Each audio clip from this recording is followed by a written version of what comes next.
Hi, Money Magicians. Welcome to yet another Money Magic podcast. So, if you've just joined, my name is Vangile.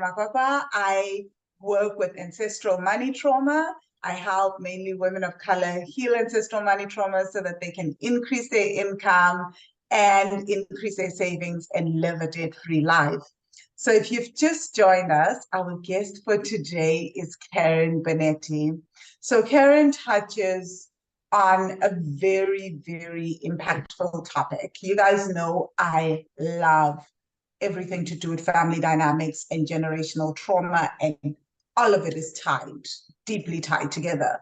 She helps people and families that have been impacted by addiction, and she's going to talk to us about financial trauma, trauma within the family, and just how we can deal with the impact of addiction within our families.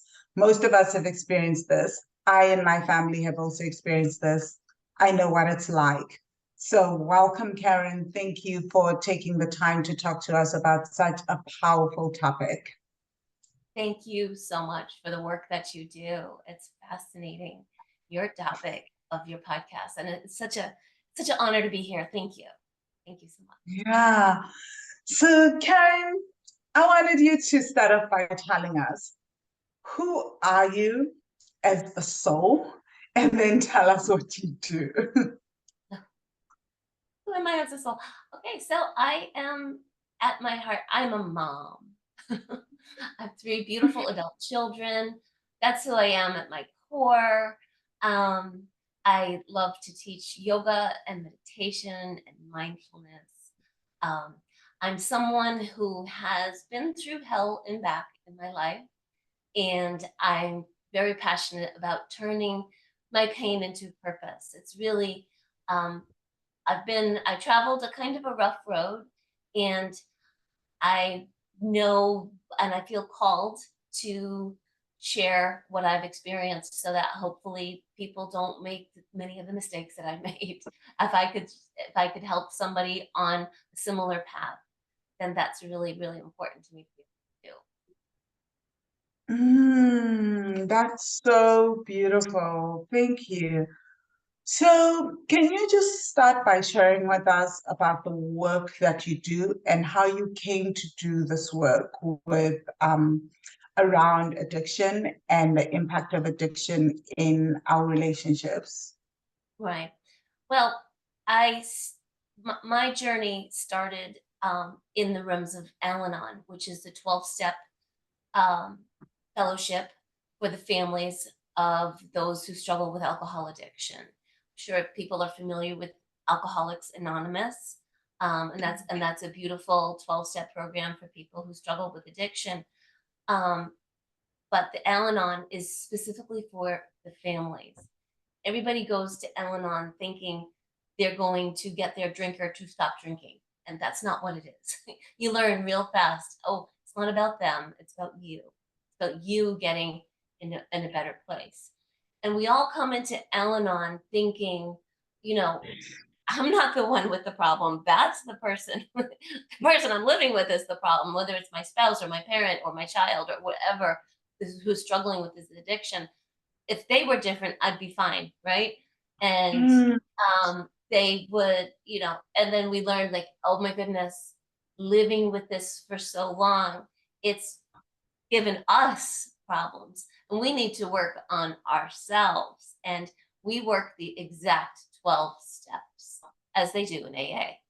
They're just they're to our particular issues that we've developed over time. So that's where I my I was married for 17 years to a wonderful man who was taken down by an addiction.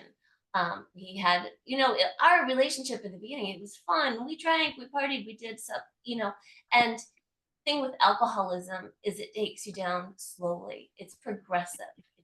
It's cunning and it's baffling. And then before you know it, it's taken hold on you and it will take you down. And it just gets progressively worse. And that is what I experienced with his drinking. It just got worse and worse and worse. And years of drinking, it just starts to impact your mind, and it changes them, and so we got to the point where I was just on a sinking ship and I had to get out. And I didn't leave my husband because he had a drinking. He left me because I drove him absolutely crazy. Because when you're living in a chaotic situation, which very often living with addiction is very chaotic for a lot of reasons, and we can get into those, but we tend to become kind of control freaks. We are in chaos and we want to control that. We want order in the chaos. So we tend to try to control the uncontrollable, and we kind of go a little crazy ourselves in the process, right? Because we can't do it. We can't control another person, but it doesn't stop us, right? So that's where we get into the codependency, and that's something that is really specific to people who live in this environment. Is we want to change this person, we want to, and we can't, and it's extraordinarily frustrating. So again, I was determined I was going to fix my marriage. I mean, there was just no way I was breaking up my family. And then that plan didn't work at all. And I found myself in being served with divorce papers because my attempts to fix and change him ended up in the failure of the marriage, for sure. And I made a lot of mistakes there. So all throughout my marriage, I can't tell you how many times I Googled Al-Anon. And, but I'm like, he tells me he doesn't have the problem. He tells me it's fine. I'm the one with the problem. It's a lot of, so it's just like, how do I know if he's got an addiction? How do I know how do I diagnose this? Never really sure. But it wasn't until a few days after I was actually served with divorce papers that I found myself in Al-Anon. And that's when a whole new world opened up to me, and I discovered, okay, I really was living with alcoholism this whole time, even though at that time I didn't know it. And then I also found out, I learned a lot about generational alcoholism that was in my family that I didn't realize I was impacted by. But that's where my journey began in Al-Anon. Learned so much, kind of spent several years there, and then I discovered yoga. And after I had gone through my divorce and an ugly custody battle, and I was in the darkest period of my life, I discovered yoga. It was a nudge, told me this is what I have to do, and I'm like, all right, I'll do it. And that was a huge part of my journey. And we can get into that later too. I won't go into details, but and then I discovered Nikki Myers, a beautiful soul. In Yoga Journal, she combined yoga and 12-step recovery and put them together. And this is global now. She's done some amazing work. And when I discovered her, it's like she took these two things that have been so powerful for me in my healing and put them together. And she does this yoga 12-step recovery. So and she does it to support people in their own addiction recovery. She's a person in recovery herself. And when I learned about her, I said, I want to do that, but I want to do it because we know yoga and mindfulness and meditation, it works so beautifully in the recovery space. But I think it's so important that families need that too. They need that same, they need recovery as well. So when I discovered that, that's what drove me to want to be a yoga teacher. I went through my yoga teacher training, then I went through the yoga 12-step recovery leadership training, and that's how it all started. I just knew everything I had experienced up until that point was for this reason, and this is what I had to do. I just knew it. It was just a real intuitive hit that said, "Oh, the earth shook and the skies opened, the angels." Trumpets blared, and it was like one of those earth-shattering moments. Like, this is what I have to do. Just knew it. Oh, wow. I've actually been to AA with a friend to support her. So I've been to AA meetings. Very, very interesting hearing people's journeys. But I honestly, up until now, have never heard of Al-Anon. And as I'm listening, I'm thinking, okay, I'm sure a lot of us are thinking, okay, why are we the ones with the problem? Please unpack. Right? Exactly. You're Exactly. the supportive one. You're helping. You're there. Yeah. How are the Exactly. friends and family the problem? Why do we have to do the work? How have we been impacted? You know, that is really such a beautiful question because that's where so many people come into this. It's like, I'm not the one with the problem. Why do I have to do work? And so it's like, that is where a lot of people are living. So I have a list of all the psychological implications of, of living with addiction and what that does to you. Okay. So somebody you love, whether it is your parent or your partner, or your spouse or your child, is struggling with addiction, okay?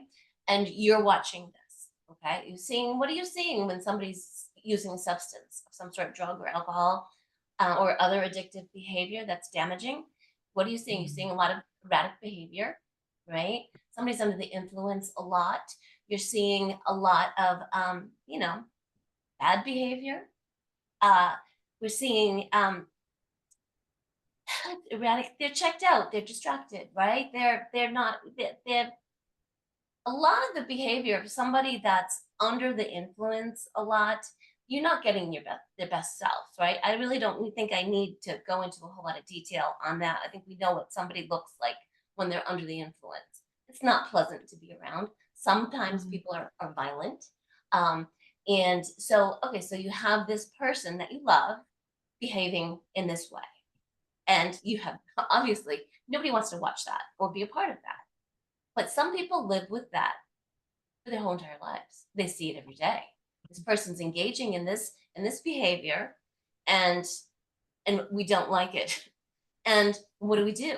Right? So we do take steps. We try to change it. We work very hard to manipulate that. We say, how can we beg? We plead. Would you stop, please?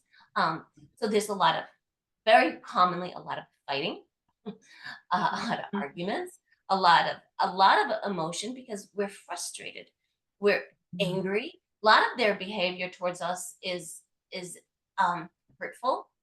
So just think of all those emotions that you're feeling when somebody is behaving like this. They're often obnoxious. So say you going to family or social situations. Maybe you and this person behaves badly. They're going to start drinking or drugging, and then they show up, and it's so. A lot of people, a lot of family members will avoid social situations. They kind of isolate. They go into isolation because number one, there's so much stigma around addiction. They don't want anybody to know. So what do? We isolate. We think, oh, everybody else has got their life together. What I'm dealing with this problem, but we don't want to talk about it because we don't want anyone to know, because we think addiction is a moral failing, and we know. So there's the isolation. We feel lonely. We have this person that we love. It's a part of our lives, and they're not there for us. They're not reliable. So we feel rejected. There's embarrassment. So what are we feeling? Frustration, worry, fear, anxiety. It's like we know this behavior is harmful, so we're frightened, and we want it to stop. We know it could kill them. If they're drinking and driving, or if they're drugging and overdosing, all of that. So we live in perpetual fear. So could you imagine all those jumbles of emotions? We're feeling lonely. We're feeling rejected, betrayed, kind of. It's like, this is especially if it's your partner, this is person. We feel grief because it's like we knew that person before the addiction, and now we see them now. They're just not. So we grieve the loss. We're in grieving the loss of that person that we once knew and loved, and they're just a totally different person. We're grieving the life we had hoped to have with that person, the future we hope to have together. So there's an enormous amount of shame. What did I do wrong? How did I cause this? Why can't I control this? Why can't I fix it? Frustration, rejection. So all this shame and this rejection, what does that do? It eats away at our self-worth, our confidence. It's and the chaos is just is that we're living with constantly is all of that. Could you imagine feeling all these feelings on this situation day in, day out for years, or maybe even decades? Yeah. I mean, that is what people living with this experience all the time. And all of those emotions felt over time consistently, and maybe sometimes the violence, the fighting, and the anger and the rage, all of that just becomes a part of your being. And how is that not traumatic? How Right? is that not traumatic? Mm. How is the person that's been living with all of this, you think you got a dysregulated nervous system at all? Any chance of that? You think you've got some unhealed trauma to deal with? Especially, and we'll get into this later. It's just like you're a person who grew up with it, and now you're married to it. Oh, and now you have a child with it. And it's just like, this is like a constant cycle of trauma. And that really needs to heal. So if you think, why do I have to do the work? That's why. That makes sense? Wow. Okay. I'm listening to you. This is so, I'm sure we're all listening and we're like, we are. If you've experienced this and you've seen a family member deal with it or something, you're starting to realize, wait a minute, this has impacted you. I've got two questions. I'm going to roll them into one because I think maybe it will be easier to answer that way. Anyway, they both coming in my head that way. Mm-hmm. Firstly, as you're talking about these trauma responses, as a result of living with a person with addiction, can you talk about how that a person living with addiction, how that can change family dynamics? What I have seen is that often the person who's living with addiction, so let's say that there's a cousin or a sibling or someone who has an addiction, almost all the attention goes to them a lot of time. And that changes the family dynamics. So I would love for us to talk about that. And then also the second one is just like typical behavioral changes that happen within us as a result of living with people with addiction. How does that impact the way we start to relationship with others outside of our family because we have experienced this? How do we then approach friendships, relationships outside of the family? Because I imagine this has a huge impact and we're not even aware of it because we're not the ones with the problem. Right. Exactly. So, there's a lot. It depends on who you are. We're going to respond to it differently. So it's just like they call alcoholism and addiction. It's cunning, it's baffling, and it's insidious, and it's contagious. You have this one person with a problem, right? And addiction takes on a life of its own, and it impacts and it spreads to everyone around it, that person. So, okay, so people are going to have their own coping mechanism. People all have their own ways of dealing with their trauma and their drama in their life, right? I can tell you how I dealt with it, and I can tell how other people might deal with it.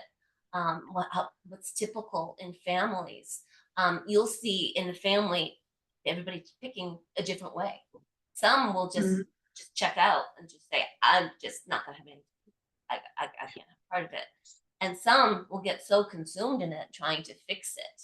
That's where we get into the enabling behavior. That's what I did. I started, you start the martyrdom, the overgiving. You're making up for all the ways in which this person isn't able to contribute to the family. So then you get stuck, and then you get in that whole burnout cycle. I'm doing everything. You become the self-sacrificing martyr. There's so much martyrdom. And we think, and we're so self-righteous. I'm doing all the right things. You're the one, So there's that. It's just like, this is a mental problem. And our thinking becomes very distorted. And there's nothing healthy about it, even though we think we're doing all the right things. And then we start so there's some, especially if you think of the child living with the parent who is erratic, right? So how does a child deal with it? It's just like you get some that are just going to be really belligerent, and that may be their response to it. And I know how I dealt with it, growing up. It's just like you become the people pleaser. You try to be the good one. You try to be, oh, I'm going to try very hard to try to manage this person's emotions. You become really good at reading them and then seeing how you can make it better. Because we're Mhm. fixers. A lot of us, if we're not checked out, we really feel a compulsive need to fix and change and control. And so there's the overdoing and the overgiving and the self-sacrifice. There's that. There's a lot of manipulation, a lot of self-righteousness. Doesn't make us really easy people to be around. And then it gets used against us because oh, I wouldn't drink if I drink because you drive me crazy. There's a cycle right there, right? And and it's just like, so they may instigate a fight, and that gives them, and then you engage in the fight. Don't ever engage with a person that's under the influence. Just don't. If you can learn anything, and I always did. Oh, I would itching for a fight. You want to fight with me? Oh my, no. But the other thing people do is, sadly, it's I can't beat them, I'll join them. A lot of codependents pick up the substance themselves. So there's a lot of different ways that it's and they become a person with an addiction after a while. But I have to tell you, these behaviors, this self-sacrificing and the martyrdom and the self-righteousness, all of the enabling. So what do? We try to, okay, and then it gets scary because we want to get into the financial part of it. Like, this person's erratic behavior, they're partying, they can't get up, they lose their jobs because their mental capacity is diminished, because after years of doing damage to their brain with substances, they're just not able to maybe to do their jobs as well. And so then there's the financial insecurity right there, Bill. And then we get into oh my God, the cost of rehab, so those astronomically expensive. So you want to get into some of the financial parts of it, or the legal problems. That people get into trouble. They need lawyers, driving violations, or any sort of violent altercations that as a result of there's lawsuits, that so much. So you need to have legal fees. So there's so much in all of this. You want to hit financial trauma, there's that. So as you're asking, how do people respond to it, it's all different. Sadly, there's different ways we cope. But until we get our own healing, we're either going to go down that road to addiction, either the substance use too. Sometimes that's very common. That happens. Or, you get the controlling, enabling behavior. Oh, we're calling in sick for them. We're starting to, we work harder to make up for them. The burnout, there's that. And then there's the check out, isolate. I'm not going to have anything to do with this. And how does that not impact how everybody interacts inside the family? And then you have these compulsive behaviors, and especially the ones I can speak to personally, the martyrdom, the overgiving, the burnout. And yes, we take that to our friendships, our jobs, our coworkers, all of that, our relationships with our kids. Yeah, it's going to have an impact on all of our relationships. I hope I've illustrated the many ways in which it would, because we're behaving differently. Our behaviors become an addiction. Our responses, because they're just so programmed, like the overgiving and the overdoing and the martyrdom, especially, that in of itself is addiction. So we have our own work to do, for sure. Yeah. And we're especially, they have Al-Anon. They have Al-Anon for teens, for young people. And I was able to, they have open meetings sometimes, because I'd love to hear from the children's perspective that are dealing with addiction. And I've had the honor to be able to sit in on a few Alateen meetings, and I can't tell you how many times. And they go around a circle and they say, "My name is," and my dad's an alcoholic and my mom is crazy. Pretty much, or the other way around. You're just like, "Oh, my mom's has a drug problem," and and but it's just like this, always that dynamic. So what I'm pointing to is the fact we think that person with the addiction has the problem, and then we don't look at our own behavior as problematic as we're responding to it. But out of the mouths of children, boy, and I can look at it in hindsight when I was living with it. Oh my God, the yelling I would do, and my behavior was horrible. But at the time, I didn't see it. Yeah, because you're trying to control the uncontrollable. Yes. How do you get out of the cycle? So if within a family, there's one person that is the addict, and then the other family members are being, going around this addiction, how do you break the pattern for yourself? So you stop being the crazy one, you stop being the controlling one, the pushing one. How do you do that? I think, they just say that there is hopefully someone comes on a podcast and has that awakening, and they see something is always a turning. For me, it was getting served with divorce papers. I didn't see it before. I didn't see the level of my own madness until I walked into the rooms of Al-Anon after having been served. I think we all kind of have these turning point moments. Maybe that's what they talk about, rock bottom, when we just get to that cycle, whether it's a disease, whether it's a hospitalization, whether it's a breakdown of some sort, and then, or we just hopefully are able to, somebody directs us towards another way. And maybe there's an angel that comes into our lives that says, or maybe that spots something in us and say, that sounds like, you may be going through something, there's help for you. So hopefully with awareness of resources that are out there, and there are lots of them, that hopefully they stumble upon them and way. Does that answer?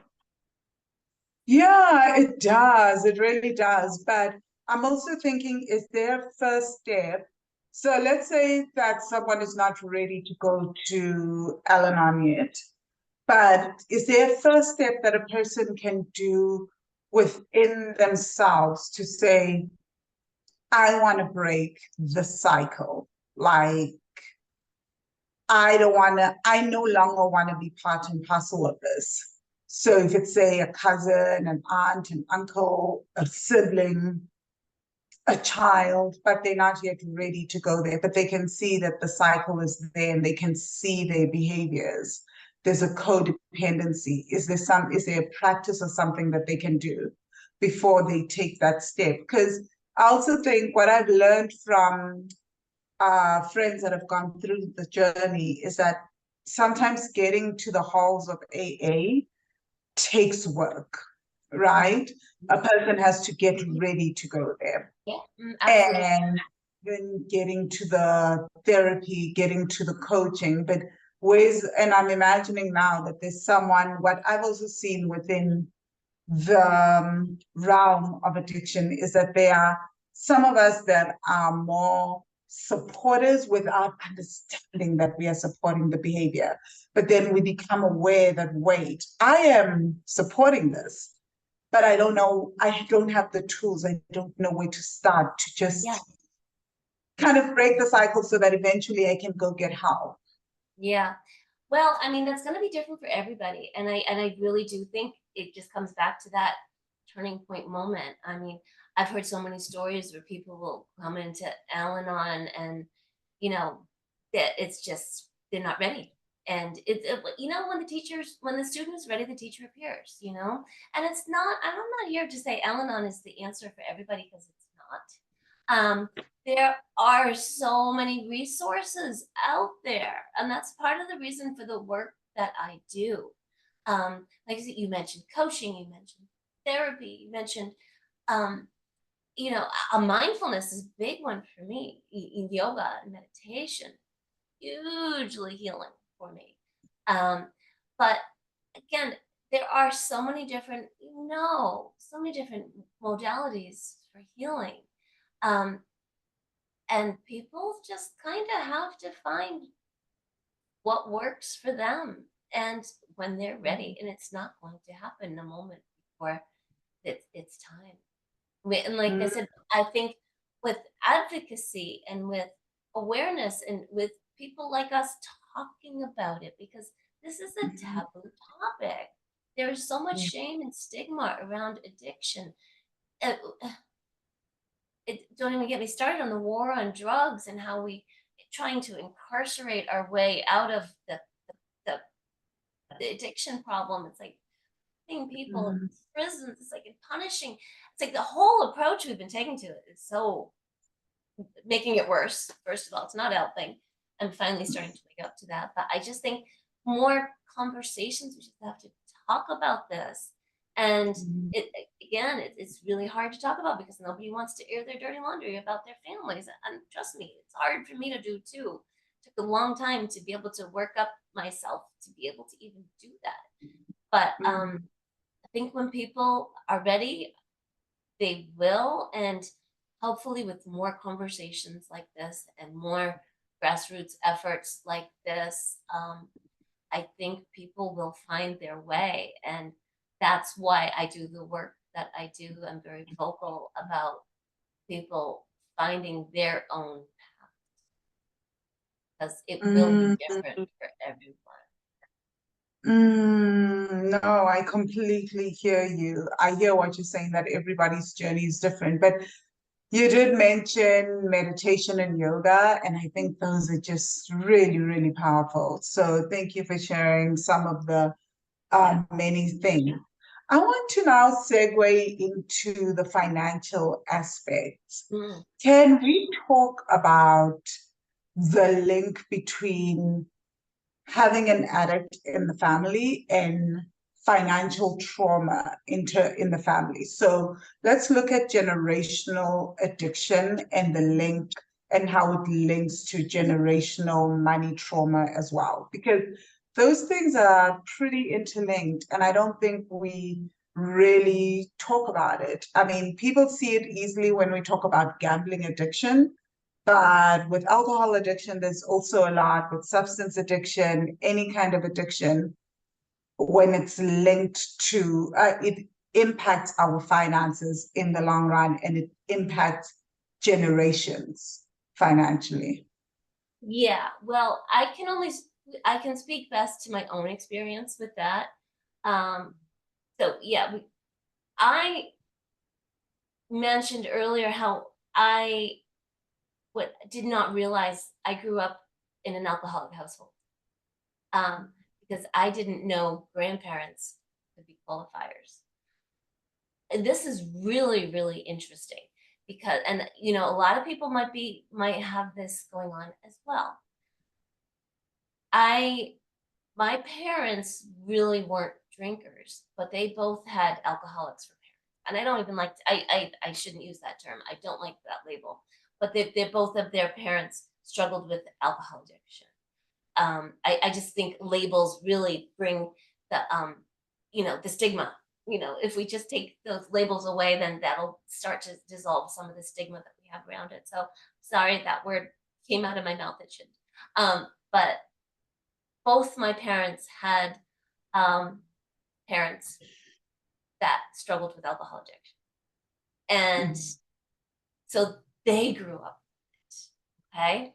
They have all this unhealed trauma, right? From growing up with parents that had this problem. And who knows, their parents probably did too.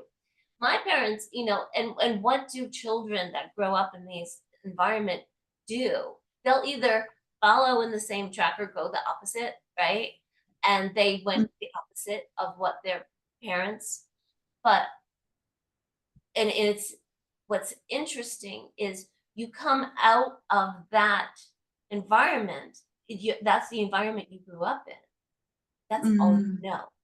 So they grew up in the chaos and the violence, perhaps. I don't know. They didn't talk much about it. All I know is they both came out of really bad situations at home.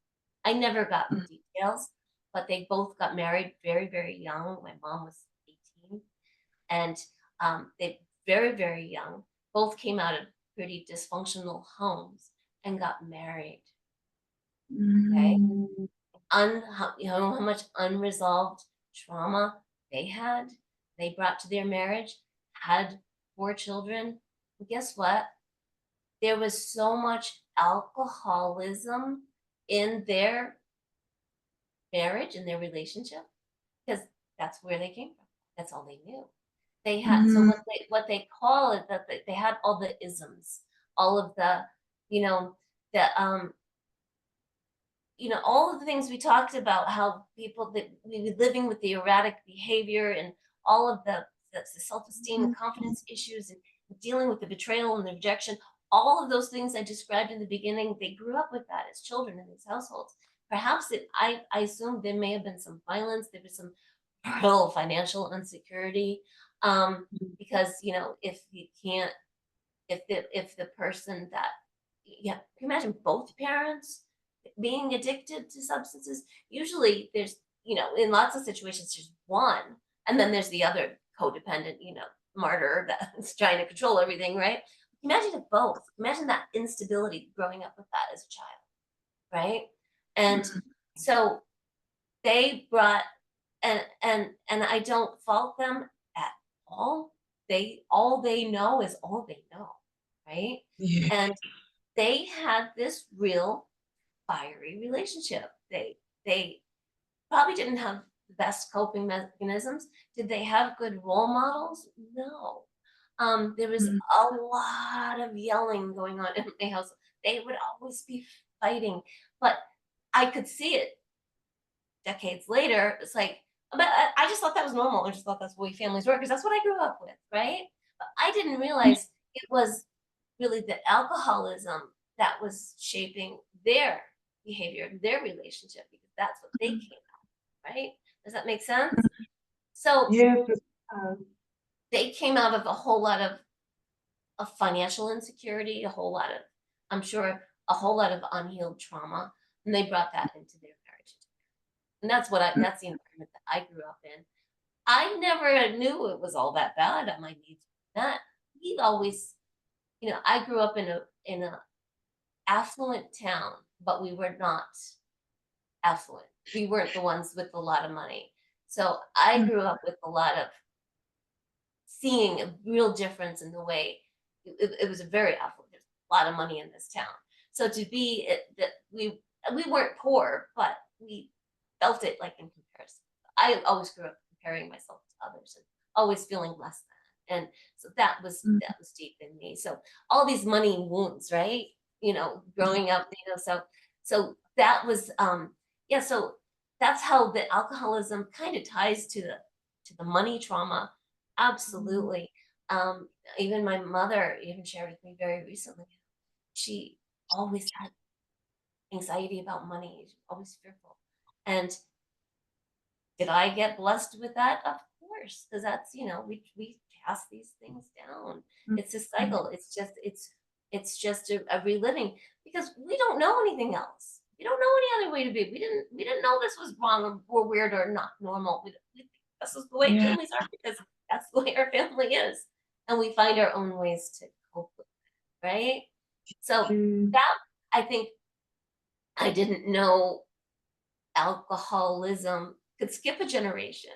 I had no idea. I grew up in what they would call an alcoholic household, because my parents didn't drink, but I didn't know grandparents could be qualifiers. So very, very interesting. And that's one of the first things I learned in my first Al-Anon meeting. It was like, wow, that was so mind-blowing to me. I had no idea. And you know what? I'll bet there's a lot of people that have had that experience and don't know it. There's a ACOA, the Adult Child of Alcoholics. addiction. Again, I don't like to use that term, that it keeps falling out of my mouth today. I'm usually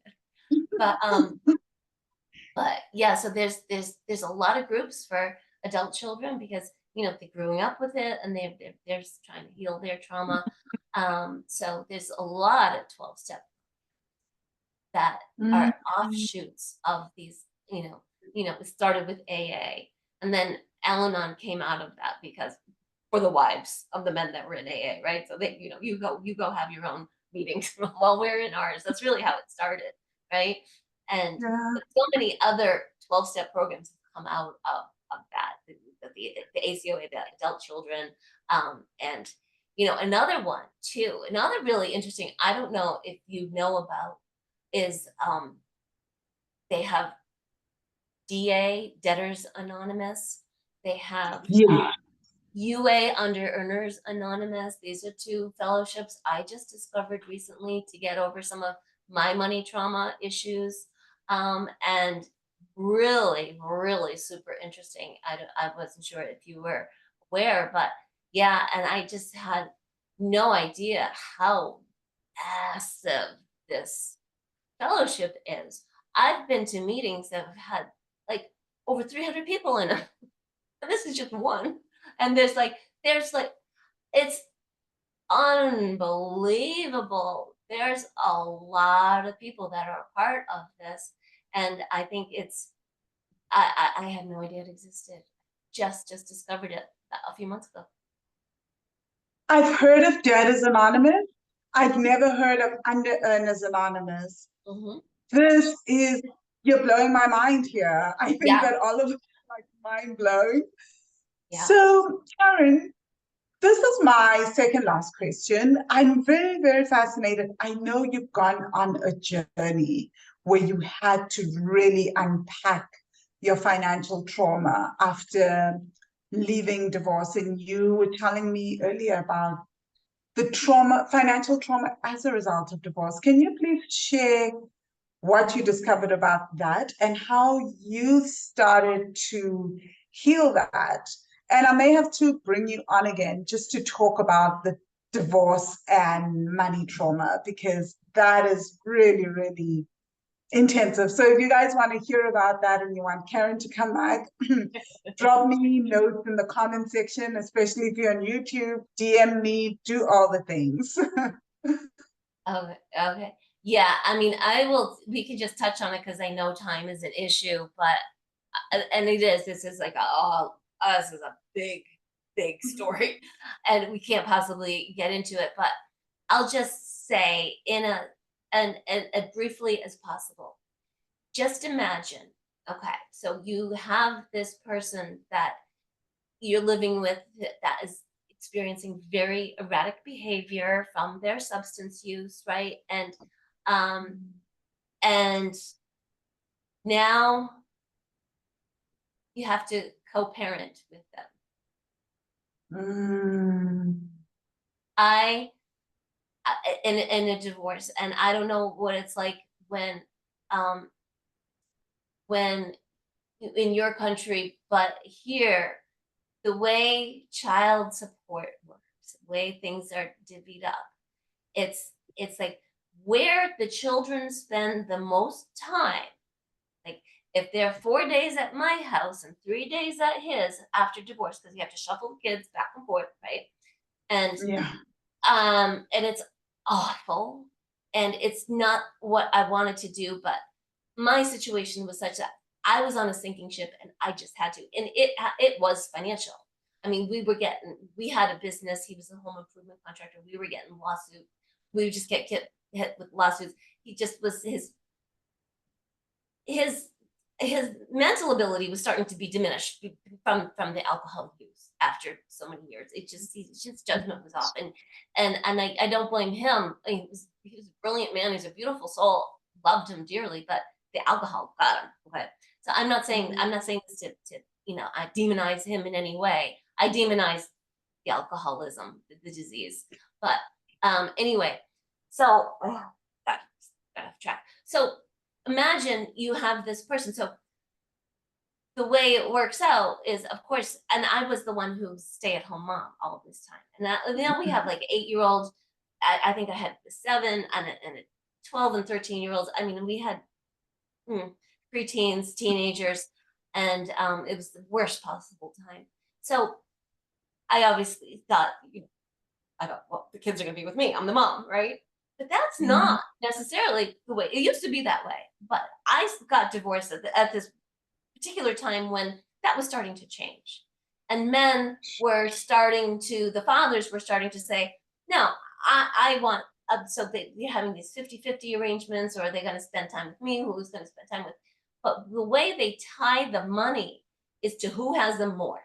So if they're at my house 4 days and they're at his for 3, he pays me.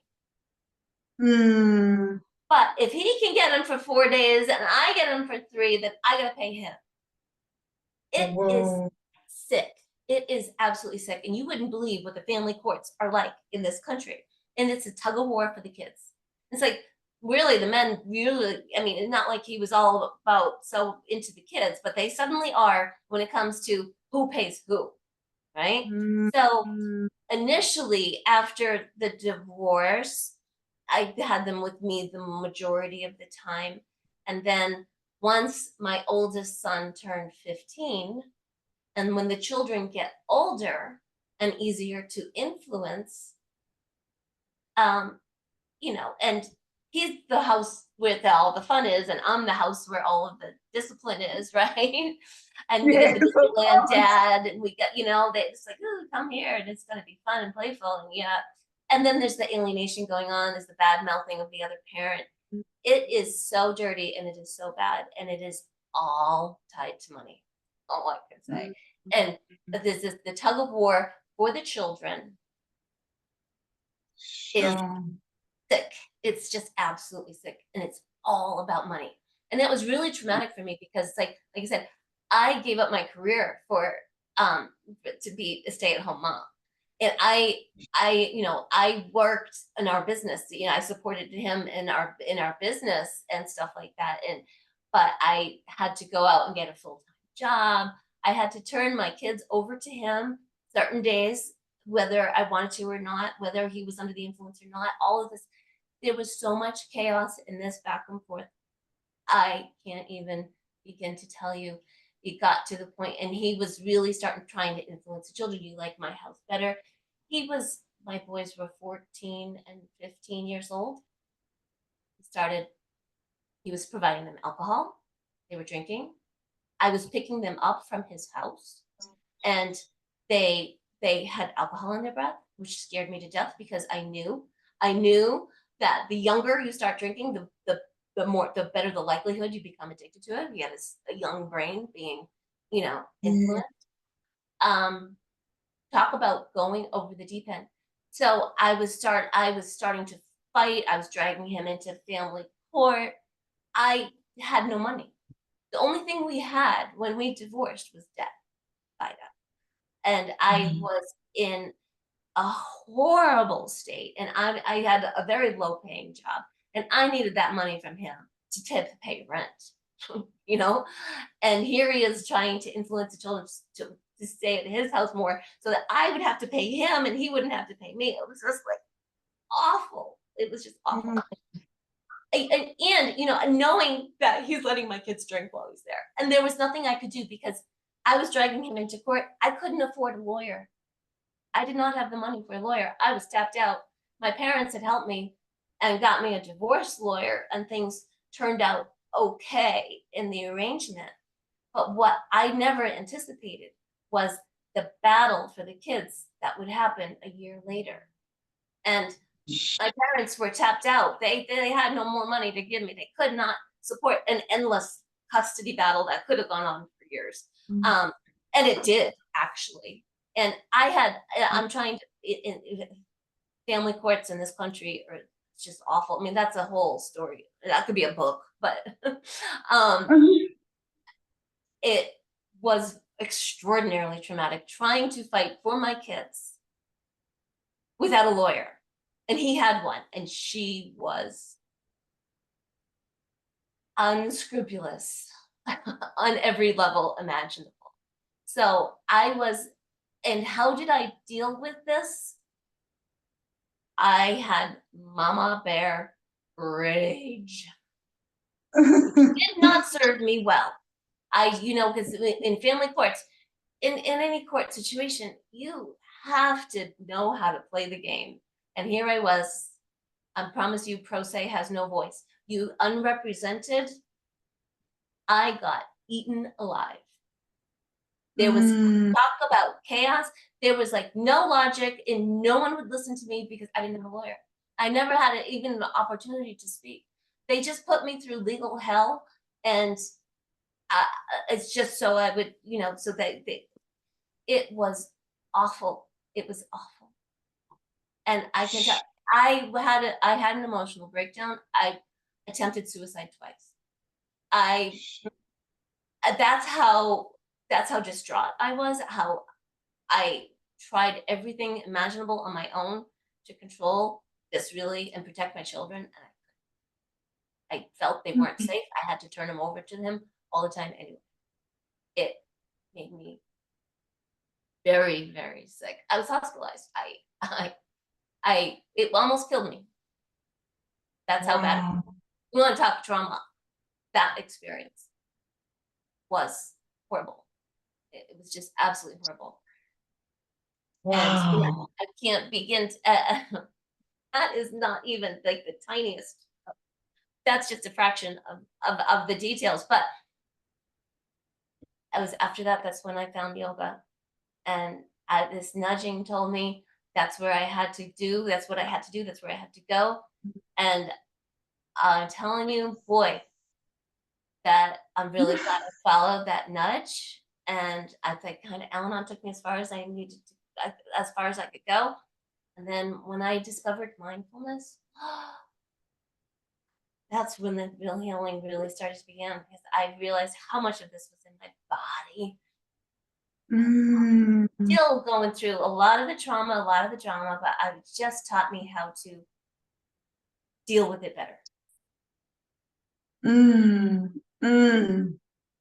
Thank you for sharing that. Before I ask how people can reach out to you and work with you, I think this is just so powerful. Can you just share 3 ways in which mindfulness practice, yoga and meditation have completely helped you go from that where you've just described after the divorce to just being where you are now?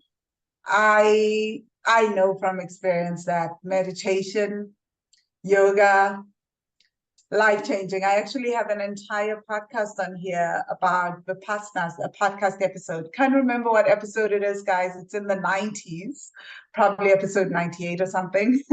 But it's all about Vipassana meditation and how it changed my life. So if you want to check it out, check it out. But over to you, Karen. Well, I have to say, it's just so much happens outside of your awareness, and so much of my story is like that. It's like, oh, I didn't know. But I was practicing yoga. I remember feeling the nudge to go, and this, you get the spiritual 2x4 hits you over the head saying, this is what you got to do. It's like, all right, I'll do it. And I went to this yoga studio. I just Googled yoga near me. It was right down the street from where I worked. I went there. I was like, arguing. I'm like, I can't even afford this. I knew it was expensive. I'm broke. I walk into the studio where I was guided to go, and they just so happen to be looking for a work to practice volunteer. So what they do, help check in, and you help do some work in the studio, and then they let you practice. And I'm like, okay, that I can do. And when I'm kind of working there, I have to be there. That was really important to me, because I don't know if I would have showed up for myself at that time as much as, but I kind of had a responsibility. I made a commitment to do this. So it made me show up, which was really, really pivotal for me at that time. But this particular yoga studio, they were really into there's so many different forms of yoga, but this particular one that I was exposed to, and I'm not saying this is the answer for everybody, but it's just what worked for me at the time, was it was a very athletic vinyasa flow, hot yoga. Okay. And Mm. boy, that was, and some people hate it, and that's okay. But there's so many different forms, and you find the one that works for you. But this one was what, oh my God, the sweating was so powerful. And I didn't know it at the time, but all I knew was I would do this and I would just feel so good afterwards, you know? And um, and it's just like, and the tears that just, I'd be in Shavasana at the end, and just the emotional release, the tears, the sweat coming out of my body. I didn't know what was happening at the time, but I realized it after I was able to piece it together. And I connected all the dots during yoga teacher training when I'm learning what was happening. It was just like all the toxins were being released from my body, all the emotion that had been stored in my body release, you know, the mindful movement. It's just like all the stuff that we feel, it's experience in our body. We have no other way to experience it but through our body. Mindful movement, the intentional breathing, the sitting in silence. Oh my God, actually meditation was torture for me. It's like, that's like the last thing you want to do, silent and in my own head. Oh my God, scary place to be. Torture, absolute torture, but it's necessary. And so, oh, it was just like, there's so much that I was doing, not even aware of how it was helping me, but it's just, it's slow, and it's transformative in a way that's outside of your awareness. And then you don't really, and then you're in it for a couple of months, and then you realize you have the situation that you've experienced and you react to it differently. And then you notice, it's just like, and then you reflect on that. It's like, wow, I lived that way before. Like, I was a lot calmer than I usually am. I didn't snap into a rage the way I usually would. And it's just like, and then it's like hindsight. It's like, oh, I think this stuff that I'm doing is helping. I had no, you know what I mean? It's like, so that's like, I don't know. Does that make sense? It makes a lot of sense. I'm smiling because I started off with I started off with normal yoga. I mean, I started yoga in my 20s in 2009. So I wasn't even aware. Like I was not here. I mean, I found mindfulness practices in my 20s. So really early 20s. So I just, I didn't really know and understand what was happening. Yeah. But just like you, I fell in love with hot yoga because I mean, you start yoga and then like people like try this yoga studio, try this. I was living in Boston at that time, and there was a yoga studio in Back Bay, and everybody was like, "Go to Back Bay. There's the Boston Yoga Studio," and I started, and it was hot yoga, and I one thing that grabbed me was, firstly, I love hot yoga. I'm back there now here in Cape Town. But like one of the things that I noticed was I started noticing my breathing. This sounds so dumb because obviously you're a human. To be alive, you have to be breathing. And I just come back from the past now that I started to notice something very different. It's like I became aware of my breath more and more the more I did yoga, because yoga is all about inhale, do this asana, exhale, move into the next asana, do this. And so I just started to notice it. And that changed my life in a weird way, because I noticed that every time I noticed this breathing thing that we do automatically, my mind would still, Yeah. you know? Yep.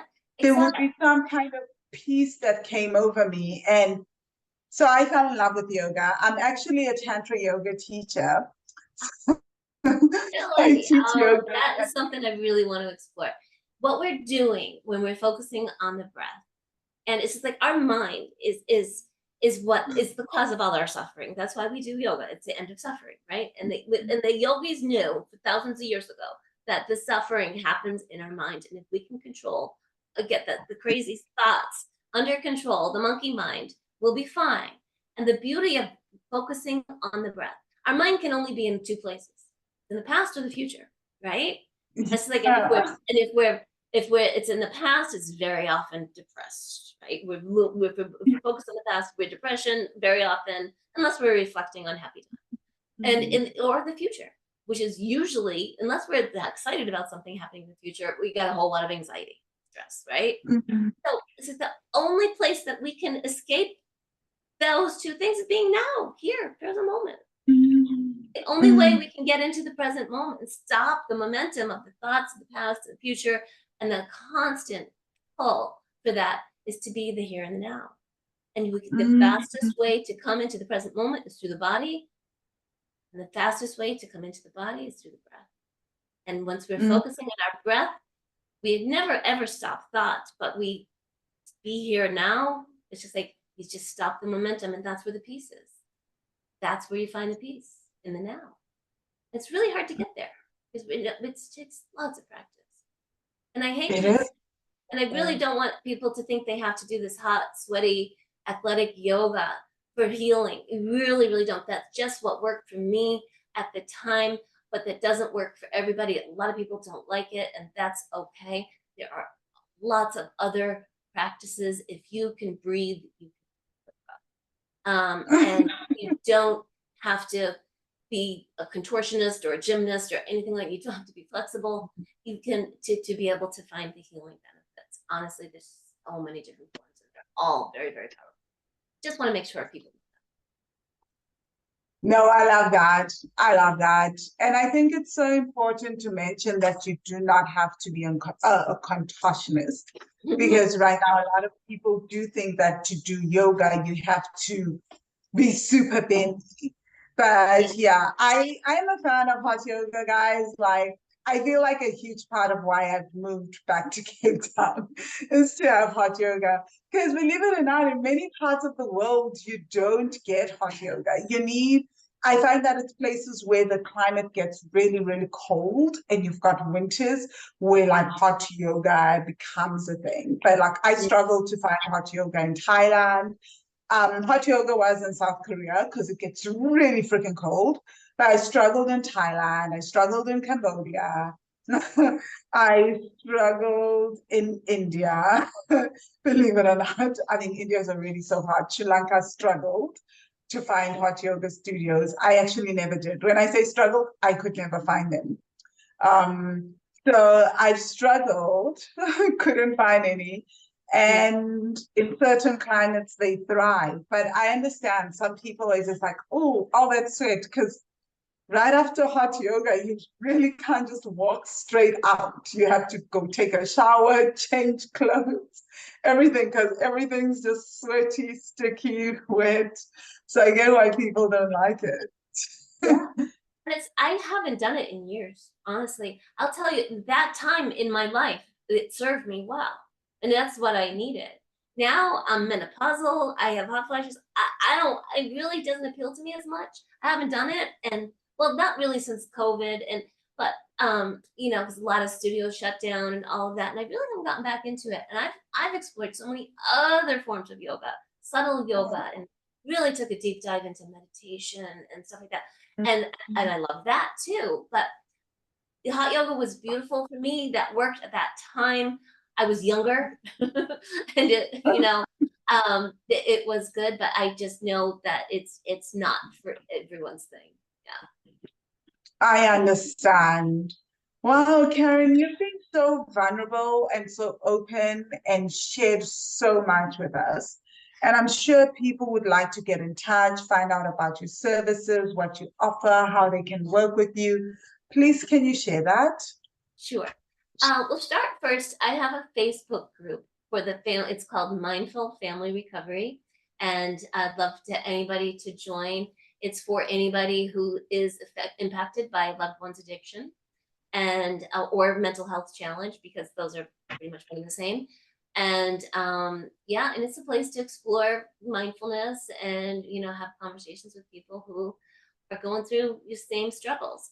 I also have my website by the same name, mindfulfamilyrecovery.com.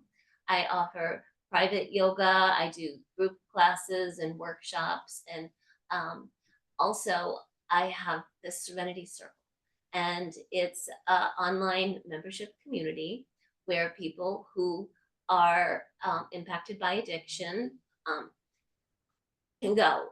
And there's yoga, and I have about 20 teachers there. We have a beautiful events calendar where people can go and explore yoga, meditation, sound healing, energy healing. We have support groups, book discussions, writing workshops, a whole different assortment of things.